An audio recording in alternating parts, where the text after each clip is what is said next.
आशा करता हूँ आप सभी लोग बहुत ही अच्छे होंगे और स्वस्थ होंगे।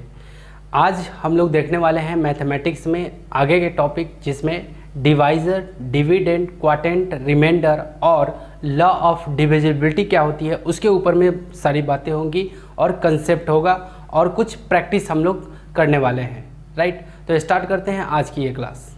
डियर स्टूडेंट, यहाँ पे मैं कुछ एग्जाम्पल ले रहा हूँ जिससे आपको ये क्लियर हो सके कि divisor, dividend, quotient and remainder ये टर्म्स क्या क्या हैं। राइट, तो यहाँ पे देखो, अगर मैं इस तरह से लिखता हूँ, क्या लिखता हूँ, 20 डिवाइड 5, एक मैंने एग्जाम्पल ले लिया, और दूसरा एग्जाम्पल मैं ले रहा हूँ 21 डिवाइड बाई 5। ठीक है, इस एग्जाम्पल को मैं सॉल्व करता हूँ। ठीक है, तो मैं एक एक चीज़ आपको बताता हूँ। यहाँ पे देखो, 5 से हमें 20 में क्या करना है, डिवाइड करना है। तो ये जो, अब मैं इसको लगाता हूँ, 5 4 जा, ये क्या हो गया 20, और नीचे में क्या आ गया, 20 में से 20 गया 0। ठीक है, अब एक एक टर्म को मैं यहाँ पे आपको एक्सप्लेन कर रहा हूँ। ये 4 क्या हो गया, ये 4 जो हो गया ये आपका हो गया क्वाटेंट हो गया, जिसको QUOTIENT क्वाटेंट हो गया। और ये जो होता है ये क्या कहलाता है, आपका रिमाइंडर कहलाता है, रिमाइंडर। ठीक है, और ये क्या कहलाएगा आपका, ये 5 क्या कहलाएगा, ये 5 जो है आपका ये डिवाइज़र है। ठीक है, ये 5 क्या है, डिवाइज़र, और ये क्या है, डिविडेंड। ठीक है, तो हर एक का अलग अलग नाम है, जिसको शेषफल बोलते हैं, इसको भागफल बोलते हैं, इसको भाजक। ठीक है, और ये कौन है, भाज्य, और ये क्या है, भागफल, और ये क्या है, शेषफल। क्लियर है, तो ये हमारा क्या होता है, ये कुछ ऐसे रहता है। ठीक है, उसी तरह से अगर मैं यहाँ पे देखो, रिमाइंडर क्या हो गया है, 0 हो गया है। अभी मैं डिविजिबिलिटी का लॉ भी देने वाला हूँ, डिविजिबिलिटी का लॉ आप पढ़े भी होंगे। ठीक है, तो यहाँ पे देखते हैं जरा, इसमें भी डिवाइड करके देखते हैं। 5 और 21 में डिवाइड दे रहे हैं, तो 5 कितने जा में जाएगा, 5 4 जा में ही लगाना पड़ेगा। नीचे में क्या आ गया, 1, 21 में से 20 गया 1, तो 1 क्या हो गया, यहाँ पे रिमाइंडर 0 हो गया, और यहाँ पे रिमाइंडर क्या हो गया, 1 हो गया। ठीक है, चलो, तो ये भी चीज़ आप समझ गए। ठीक है, चलो, अब यहाँ पे एक एक चीज़ अब आपको बताना है डिवाइड करके कि कौन रिमाइंडर है, कौन आपका।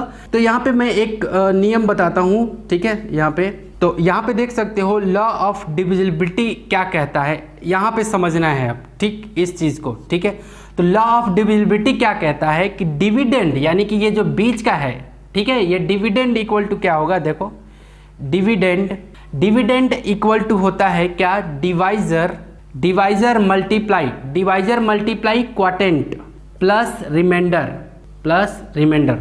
अगर हिंदी में मैं बात करूं तो आप पढ़े होंगे, भाज्य बराबर भाजक गुणे भागफल जोड़ शेष।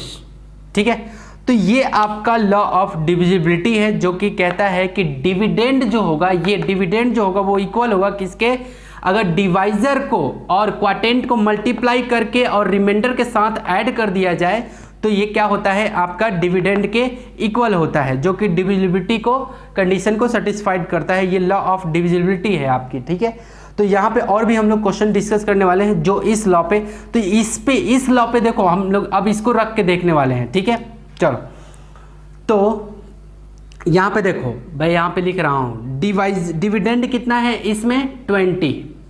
क्लियर है, ठीक है, 20 है डिविडेंड, इक्वल होगा। अब इधर में जो भी लिखूँ उसके इक्वल होना चाहिए। तो देखो, डिवाइज़र कितना है, डिवाइज़र मेरा कौन है, 5 है, तो ये रहा 5 मल्टीप्लाई, क्वाटेंट कितना आया है 4, तो ये रहा 4, और रिमाइंडर कितना आया है 0, तो ये रहा 0। क्लियर है, अब इस पर हम लोग करके देखते हैं। तो देखो, 20 इक्वल टू 5 4 जा 20 अब प्लस 0, तो 20 ही हो गया। तो देखो, कहीं ना कहीं ये बिल्कुल ही ट्रू है। ये जो डिविजिबिलिटी का ये जो लॉ दिया गया है बिल्कुल ट्रू है कि यदि आप डिवाइज़र और क्वाटेंट को मल्टीप्लाई करके और रिमाइंडर को ऐड कर देते हो तो डिविडेंड के इक्वल आ जाता है।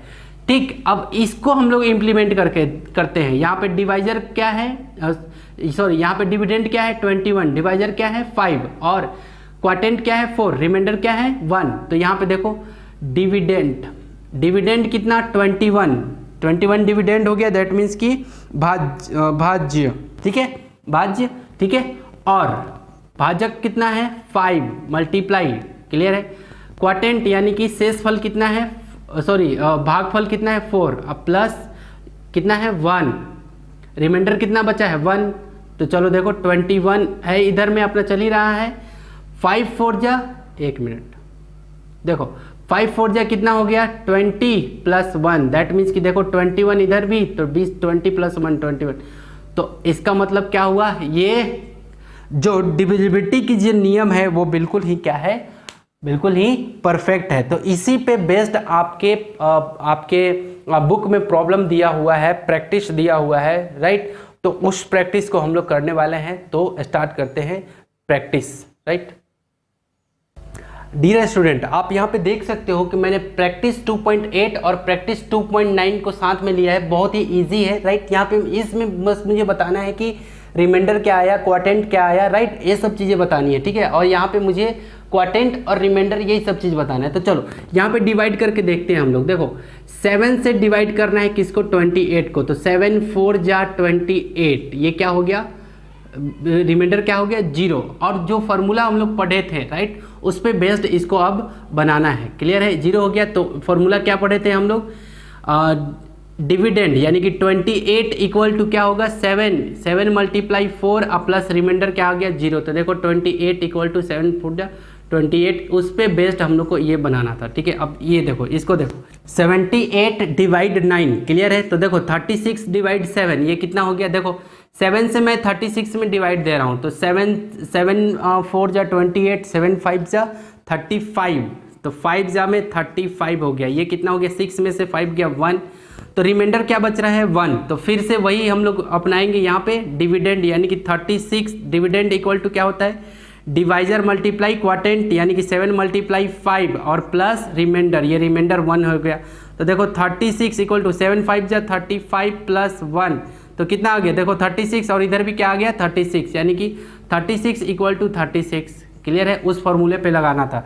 यहाँ पे देखो 9 से 78 में डिवाइड करो, तो 9 7 जा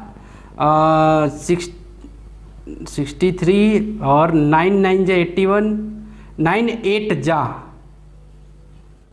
72, ठीक है। 8 में से 2 गया, कितना बचेगा 6, तो देखो रिमाइंडर कितना आ गया 6, क्लियर है। तो फिर से वही फार्मूला हमें लगाना है, क्या 78, राइट, 78 इक्वल टू क्या 9 इंटू 8 प्लस 6, तो ये रहा 78 इक्वल टू 8 9 जा 72 प्लस 6, तो देखो 78 इक्वल टू 72 और 6 को ऐड करो 78 ही आ गया, क्लियर है, बातें समझ में आ रही हैं।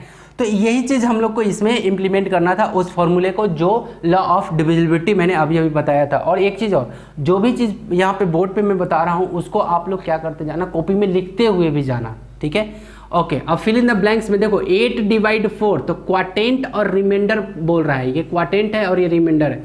तो देखो 4 से 8 में डिवाइड करो, तो 4 2 जा 8, रिमाइंडर क्या बचा 0, तो क्वाटेंट क्या है, ये है 2, तो क्वाटेंट इज 2 और रिमाइंडर इज 0। आपके प्रैक्टिस 2.9 में दे रखा है। 5 डिवाइड 2, दैट मीन्स कि देखो 2 से 5 में डिवाइड करो, तो 2 से 5 में डिवाइड करोगे तो कितना आएगा 2 2 जा 4, ये क्या बच गया 1, तो देखो क्वाटेंट 2 और रिमाइंडर 1, तो क्वाटेंट 2 रिमाइंडर 1, ठीक है। उसी तरह से अब यहाँ पे करके देखते हैं, 6 को 4 से 6 में डिवाइड दो, प्रॉब्लम नंबर 3 में, तो 4 1 जा 4, क्लियर है, क्योंकि 2 जा में 8 हो जाता है, तो ये रहा 2, तो क्या हो गया क्वाटेंट मेरा 1 आ गया, रिमाइंडर 2 आ गया, तो क्वाटेंट 1 रिमाइंडर 2, क्लियर। अब आगे चलते हैं, यहाँ पे 2 से 7 में डिवाइड दो, 2 3 जा 6, क्योंकि 4 जा में 8 हो जाएगा, ज़्यादा हो जाएगा, तो 2 3 जा 6, 7 में से 6 गया 1, ठीक है, 7 में से 6 गया 1, तो देखो क्वाटेंट मेरा 3 और रिमाइंडर क्या बच गया 1, तो ये रहा 3 और ये रहा 1। तो इस तरह से आपको प्रैक्टिस 2.8 और 2.9 को काफ़ी अच्छे से आपने किया होगा, तो आप यहाँ से क्या कर लेना, मैच करा लेना, ठीक है। तो अब हम लोग मूव कर रहे हैं नेक्स्ट टॉपिक की ओर, तो चलते हैं हम लोग नेक्स्ट टॉपिक की ओर। डियर स्टूडेंट, आप यहाँ पे देख सकते हो कि कुछ मैंने प्रॉपर्टीज लिखा है, प्रॉपर्टीज ऑफ जीरो को, राइट। तो यहाँ पे देखो 5 में अगर मैं ऐड करता हूँ जीरो को, 5 प्लस 0 ऐड करूँ तो 5 ही मिलेगा, 0 प्लस 5 करूँ तो 5 होगा, ठीक है।